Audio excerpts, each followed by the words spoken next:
संसद के अंदर राहुल गांधी का पीएम वाला स्वागत। जेन ज़ीज के बीच राहुल गांधी जब पहुंचे तो उन्होंने कैसे तालियों की गड़गड़ाहट के साथ राहुल गांधी का स्वागत किया। कि वीडियो आपने भी देखी होगी दोस्तों, अगर नहीं देखी तो आप देखिएगा। दरअसल सरदार वल्लभ भाई पटेल की जयंती के मौके पर संसद भवन में एक कार्यक्रम था। इस कार्यक्रम में स्टूडेंट्स को बुलाया गया था, स्कूल के स्टूडेंट्स, और इनको आप बच्चे नहीं कह सकते, बेसिकली ये जेन ज़ीज हैं। हमारे जमाने में टीनेजर्स हुआ करते थे, लेकिन अब इस उम्र के लोगों को, इस उम्र के बच्चों को कहा जाता है कि ये जेन ज़ीज हैं। ये वो हैं जो कि ना तो अब बच्चे हैं ना ही अडल्ट हैं। बेसिकली इनको आप फर्स्ट टाइम वोटर कह सकते हैं, बिल्कुल युवा कह सकते हैं। इनकी आंखों में एक चमक होती है, इन बच्चों के दिमाग में एक संकल्प होता है और एक विजन होता है कि भविष्य समाज का, अपना और अपने आसपास का ये कैसा देखना चाहते हैं। और ऐसे बच्चों के बीच जब राहुल गांधी पहुंचे तो किस तरह से उनका स्वागत हुआ और राहुल गांधी ने किसको यहां बैठकर शुभकामनाएं दी, बच्चों से क्या बात की, जल्दी जल्दी पहले आप इस वीडियो पे देखिए। उसके बाद प्रधानमंत्री नरेंद्र मोदी और राहुल गांधी के बीच का हम कंपैरिजन आपको दिखाएंगे, क्योंकि ऐसी ही बात पीएम ने बच्चों के साथ की है। दोनों में से, चाहे वो राहुल गांधी हो चाहे नरेंद्र मोदी हो, दोनों में बच्चों के साथ, इस उम्र के बच्चों के साथ कौन ज्यादा सहज था, ये मैं आपको दिखाऊंगी आगे। लेकिन पहले राहुल गांधी का पूरा ये वीडियो देखिए।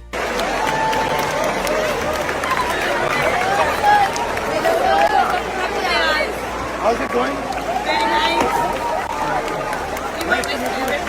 Nice to meet you. What are you planning to do when you grow up? Maybe doctor. Good. Nice, nice. I'm happy to see you so far.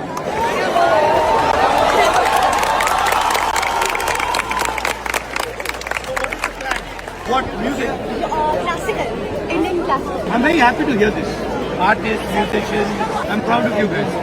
तो राहुल गांधी बच्चों के साथ थे और बच्चे उनके लिए तालियां बजा रहे थे, तो उन्हीं के बीच जाकर राहुल गांधी बैठ गए। इस तस्वीर को देखकर एक चीज तो समझ में आती है कि कम से कम हमारे देश में कोई एक नेता तो है जो इस उम्र के बच्चों के साथ बैठ सकता है। अब आप कहेंगे इस उम्र के बच्चों के साथ बैठने में क्या ऐसी आपत्ति है? आपत्ति कोई नहीं है दोस्तों।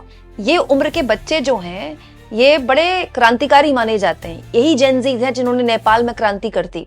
दरअसल ये जो उम्र होती है इसमें अंदर बहुत एक निडरता होती है। तो सामने जो अगर आपके एलओपी बैठे हैं तो भी वही निडरता होती है, पीएम बैठे हैं तो भी यही निडरता होती है। ये डर नहीं होता है कि मैं ये बात बोलूंगी या बोलूंगा तो पता नहीं मेरा करियर खराब हो सकता है, सामने वाले को बुरा लग सकता है। तो बेबाकी होती है और यही तो खासियत है इस उम्र की। और जाहिर तौर पर जो नेता होता है बिना स्क्रिप्ट के ऐसे किसी उम्र के स्टूडेंट्स के साथ या जेनजीज के साथ बैठने में शायद थोड़ा सा आपत्ति करे, क्योंकि उसको डर हो सकता है कि सामने से कोई भी एक ऐसा सवाल आ सकता है जो उसे असहज करे। लेकिन राहुल गांधी के बीच ऐसी कोई असहजता मुझे दिखाई नहीं दी। वो आराम से स्टूडेंट्स के बीच न केवल बैठे, बल्कि उनमें से एक स्टूडेंट ने राहुल गांधी से कहा, शायद उनकी कोई दोस्त थी, कि उनको जन्मदिन की बधाई दे।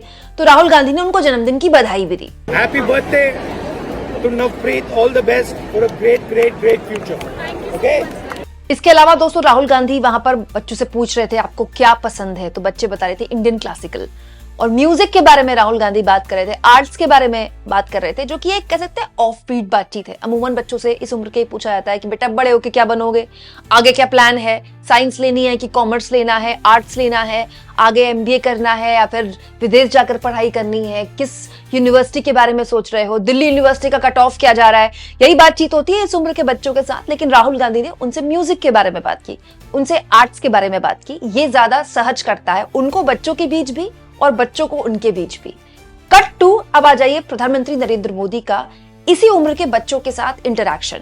दोस्तों पीएम मोदी ने भी इस उम्र के बच्चों के साथ काफी इंटरैक्शन किया है, लेकिन दोनों में एक फर्क है। फर्क ये कि मोदी जब इन बच्चों के साथ होते हैं, इस उम्र के बच्चों के साथ, तो वो एक टीचर की तरह होते हैं। राहुल गांधी जब इस उम्र के बच्चों के साथ होते हैं तो वो एक दोस्त की तरह होते हैं। जैसे हमारे मोदी जी हर साल परीक्षाओं से पहले, बोर्ड्स की परीक्षाओं से पहले परीक्षा पर चर्चा करते हैं।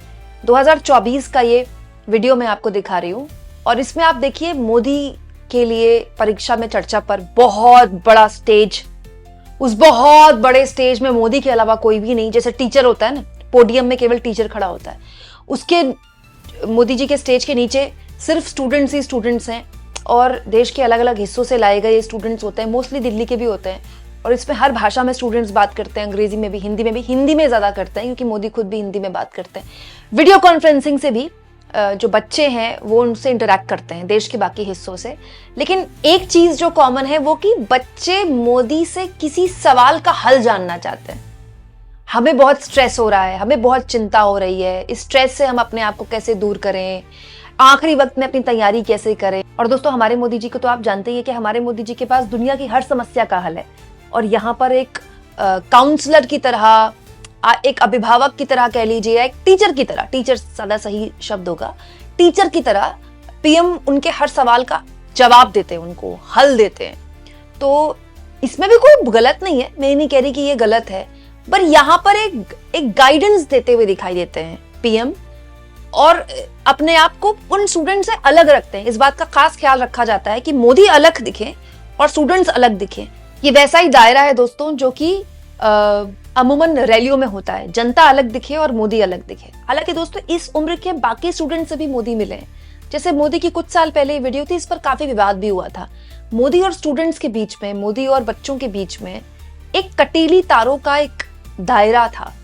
तो इस पर बहुत ज्यादा लोगों ने आपत्ति जाहिर की थी कि पीएम बच्चों से बिना तारों के बात नहीं कर सकते थे क्या? मतलब एक कटीली तारों का पीएम के बीच होना कितना खराब लग रहा है। और यहाँ पर जब पीएम उनसे बात कर रहे हैं तो वो अपनी तरह से इंटरेक्ट कर रहे हैं, ऐसे करो, क्या बनोगे, पीएम क्यों नहीं बनना चाहते हो। देखिए आप ये वीडियो। स्कूल जाते हैं? ऐसा करो, कौन करता है? सर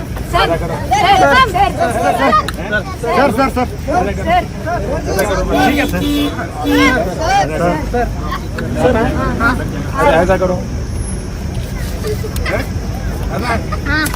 गलती हो जाता है। चलिए पढ़ाई करोगे, आप पढ़ाई करोगे। अजय तुम क्या पढ़ के क्या बनोगे? क्या बनना है? पढ़ोगे? पढ़ के क्या बनना है? कुछ बनना नहीं है। तुम्हें क्या बनना है? पुलिस। वाह, तुम क्या बनोगे? डॉक्टर। डॉक्टर। तुम्हारा का सिक्योरिटी। अच्छा पीएम बनने का मन नहीं करता है? सर आपके जैसा बनने का मन करता है? है। चाय वाले हम। दोस्तों मैं कहीं नहीं कह रही हूँ कि प्रधानमंत्री ज्यादा कम सहज हैं बच्चों के साथ या राहुल गांधी ज्यादा सहज हैं।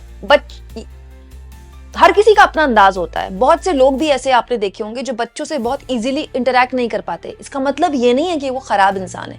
सबका अपना अपना इंटरेक्शन का एक तरीका होता है। बहुत से लोग होते हैं जो बच्चों से 1-2 दिन मिल लें, उसके बाद बच्चों के साथ अच्छे हिलते बोलते। बहुत सारे लोगों को बच्चों से बात करना ही नहीं आता, क्योंकि टीनेजर्स से बात करना, जेनजी से बात करना या उससे छोटी उम्र से के बच्चों से बात करना एक बिल्कुल अलग तरह की साइकी है।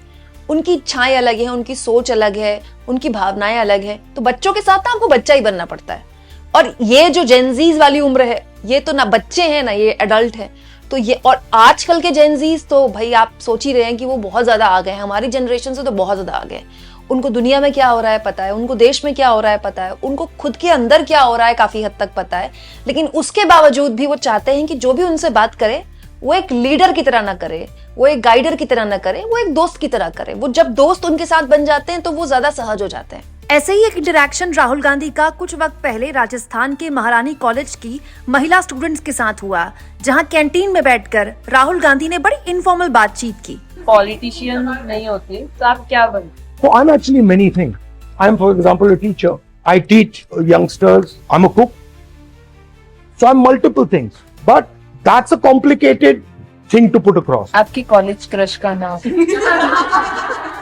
Now you see. स्मार्ट हो आपने शादी का भी सोचा? क्योंकि मैं मतलब अपने काम में और कांग्रेस पार्टी में बिल्कुल मतलब उलझ गया हूँ। आपकी सबसे फेवरेट ट्रैवल डेस्टिनेशन और फूड बेसिकली किसी area? My favorite destination is anywhere where I have not gone. So I always like to see new places, but कुछ भी चलता है, बस ये करेला नहीं चलता है एंड मटर नहीं चलता है एंड पालक नहीं चलता है, अदरवाइज एवरीथिंग इज ओके। आप अपनी स्किन के लिए क्या करते हैं? मैं मुंह पे साबुन कभी नहीं डालता हूँ, क्रीम कभी नहीं डालता हूँ, कुछ नहीं डालता हूँ, बस पानी से धोता हूँ। दोस्तों आपके हिसाब से कौन सा नेता युवाओं के साथ, जेनजीज के साथ ज्यादा सहज है? इसीलिए मैं ये सवाल पूछ रही हूँ क्योंकि हम एक ऐसे मुल्क में रहते हैं जहां दुनिया की सबसे बड़ी जेनजीज की आबादी है। हम दुनिया के सबसे ज्यादा युवा देश हैं, इसीलिए समझना जरूरी है, देखना जरूरी है कि हमारे नेता युवाओं के साथ, जेनजीज के साथ इंटरैक्ट कैसे करते हैं। कमेंट बॉक्स में लिखिएगा और जितना हो सके दोस्तों चैनल को शेयर भी करें और सब्सक्राइब भी।